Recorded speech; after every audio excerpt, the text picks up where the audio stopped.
আমরা যে যে রাজনৈতিক দলে থাকি না, গণতন্ত্রের জন্য দেশের জন্য আমরা সবাই এক। এতটুকু যদি ঠিক থাকে তাহলে আমার মনে হয় আর কোথাও তেমন কোনো প্রবলেম নাই। শিক্ষক, ডাক্তার, ইঞ্জিনিয়ার, সাংবাদিক, মানবাধিকার কর্মী, এমনকি বিদেশে যারা ছিলেন ওনারাও ছিলেন, সবার একটা সম্মিলিত ভূমিকাতেই কিন্তু ফ্যাসিবাদের পরাজয় ঘটেছে।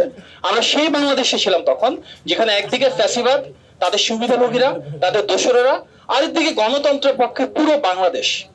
আনফর্চুনেটলি 5ই আগস্টের পরে সেখান থেকে আমরা অনেকটা সরে গিয়েছি, হয়তো নিজস্ব কিছু হীন স্বার্থ, ভিন্ন দৃষ্টিভঙ্গি, যার কারণে আমাদের মাঝে কিছুটা দূরত্ব তৈরি হয়েছে। আনফর্চুনেটলি আমরা কিন্তু মনে করি সার্টেন কিছু ভ্যালুস তো আমাদের সবার সেম, তাহলে কেন এই দূরত্ব? আমি যদি রুমের দিকে তাকাই, আমরা ভিন্ন রাজনৈতিক আদর্শের লোক আছে এখানে, আমরা ভিন্ন রাজনৈতিক দলের প্রতিনিধিত্ব করছি এখানে, বা আমাদের হয়তো ডিফারেন্ট ফিলোসফি আছে কিভাবে বাংলাদেশটাকে আমরা সামনের দিকে নিয়ে যাব। আমরা কি সংবিধান পরিবর্তন করব নাকি এটাকে সংশোধন করব? আমরা দ্বিকক্ষ বিশিষ্ট সংসদে কি প্রপোর্শনাল রিপ্রেজেন্টেশন রাখবো নাকি সিট ওয়াইজ করব? এখানে ভিন্ন ভাবধারা যায় থাকুক, মূল লক্ষ্যটা তো এক।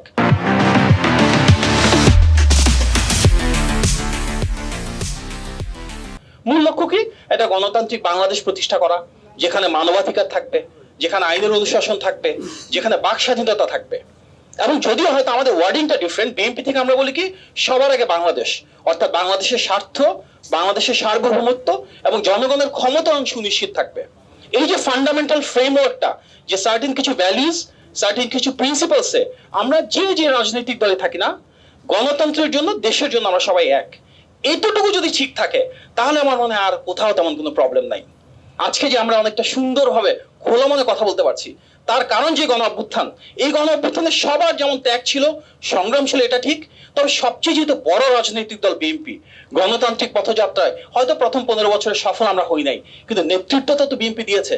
আমরা যদি সবচেয়ে বেশি গুমের সংখ্যা, খুনের সংখ্যা, হামলার সংখ্যা, মামলার সংখ্যা, গ্রেফতারের সংখ্যা, প্রত্যেকটা প্যারামিটারে দেখি, সবচেয়ে বড় রাজনৈতিক দল হিসেবে কিন্তু সবচেয়ে বেশি জুলুমের শিকার হয়েছিল বিএনপি। আজকে আমরা সংবিধানের যতগুলো মেইন ফান্ডামেন্টাল বিষয় নিয়ে কথা বলছি, ভিত্তি কিন্তু সেই ভিশন 2030, ভিত্তি কিন্তু 31 দফা। বাট হ্যাঁ, কিভাবে আমরা সেটাকে কার্যকর করব, মেথোডোলজি কি, প্রক্রিয়া কি, সেখানে আমাদের কিছু সার্টেন ডিফারেন্স রয়েছে। এবং সার্টেন ডিফারেন্স আছে বলে আমরা ভিন্ন পার্টি। আমরা যে কোনো বিষয়ে যদি সবাই এক হয়ে যাই কিংবা জোর করে এক করা হয়, তাহলে তো আমাদের সেই গণতান্ত্রিক যে বৈচিত্র্য সেটা থাকবে না। সুতরাং আমি আপনাদেরকে বিনয়ের সাথে বলবো, আমাদের ভিন্ন মত, ভিন্ন পথটাকে সম্মান জানানো উচিত, পারস্পরিক সেই শ্রদ্ধাবোধ থাকা উচিত, যতক্ষণ পর্যন্ত আমরা দেশের মানুষের প্রাধান্য দেই, যতক্ষণ পর্যন্ত দেশের স্বার্থ এবং সার্বভৌমত্বকে আমরা সর্বোচ্চ প্রাধান্য দিই। বিএনপি থেকে কিছু আমাদের পলিসি সামনে এনেছি। ভবিষ্যৎ বাংলাদেশটা আমরা কিভাবে তৈরি করব, কর্মসংস্থান তৈরি করব, শিক্ষা, স্বাস্থ্য, কৃষি, প্রত্যেকটা সেক্টর ধরে ধরে আমাদের পলিসিগুলো দিয়েছি। ইতিমধ্যে আমরা যদি জনগণের ভোটে নির্বাচিত হয়ে রাষ্ট্র পরিচালনায় আসি, প্রথম 100 দিনে কি করব, প্রথম 180 দিনে কি করব, সেই পরিকল্পনা দিয়েছি নির্বাচনের অনেক আগে থেকে। আমাদের এই চিন্তাগুলো আসা উচিত, যদি আমরা রাষ্ট্র পরিচালনায় আসি, কিভাবে আমাদেরকে অ্যাকাউন্টেবল রাখা যাবে যে 100 দিনে আমাদের ডেলিভারেবলগুলো আমরা ডেলিভারি করছি, 180 দিনের পরিকল্পনা অনুযায়ী আমরা আমাদের কাজগুলো করছি। আমার মধ্যে সেগুলো নিয়ে আলোচনা করা দরকার। সংস্কার বলতে শুধুমাত্র পুঁথিগত বা তত্ত্বগত বিষয় না, সংস্কারের মূল উদ্দেশ্য উচিত মানুষের ভাগ্যের পরিবর্তন করা, দৈনন্দিন জীবনের সমস্যার সমাধান করা। সেগুলো নিয়ে কেন আলোচনা হচ্ছে না? আরো একটা বিষয় না বললেই না, সংবিধান অত্যন্ত গুরুত্বপূর্ণ। সংবিধানের প্রত্যেকটা বাক্য, শব্দ গুরুত্বপূর্ণ, তবে তার চাইতে অনেক বেশি গুরুত্বপূর্ণ সংবিধানের স্পিরিটটা, সংবিধানের স্পৃহাটা। যে সংবিধান নিয়ে এত আলোচনা সমালোচনা, যেটাকে আমরা অবশ্যই সংশোধন করব, সেখানে কোথাও বলা নাই তোমার গুম করতে হবে, খুন করতে হবে, কোথাও বলা নাই নিশিরাতে নির্বাচন করতে হবে, বিনা ভোটে নির্বাচন করতে হবে, কিংবা দামি ভোটে নির্বাচন করতে হবে।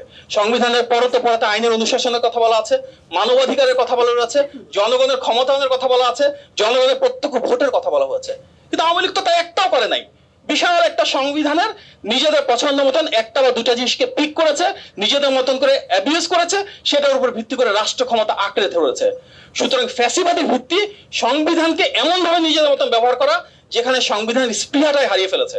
আমার মনে হয় আমরা যারা পলিটিক্যাল স্টেক হোল্ডার রয়েছি, আমাদের সেই কালচারটা ডেভেলপ করা উচিত, যেখানে শুধুমাত্র তত্ত্বের ভিতরে আমরা পড়ে থাকবো না, কিছু বাক্যের বিন্যাস করলাম, কিছু শব্দের বিন্যাস করলাম, অসাধারণ লেখা লিখলাম, বাস্তবতা প্রয়োগের সাথে কোনো সম্পর্ক নাই, একটা বা দুটা সেন্টেন্সের উপর বেস করে দেশকে ধ্বংস করে দিলাম। এই কালচারটা আমরা চাই না। এর জন্য আমরা সবাই মিলে বসি, আলাপ আলোচনার মাধ্যমে, যেখানে আমাদের ডাইভার্স পার্সপেক্টিভ রয়েছে, সেখানে কিভাবে কমন গ্রাউন্ডে আসা যায়, এবং যারাই গভর্নমেন্টে আসবে না কেন তাদের সাথে অন্যান্যদের কিভাবে ক্ষমতার ভারসাম্য তৈরি করা যায়, ইভেন ভাবে চেকস এন্ড ব্যালেন্সেস তৈরি করা যায়, এগুলো নিয়ে আমরা কাজ করি।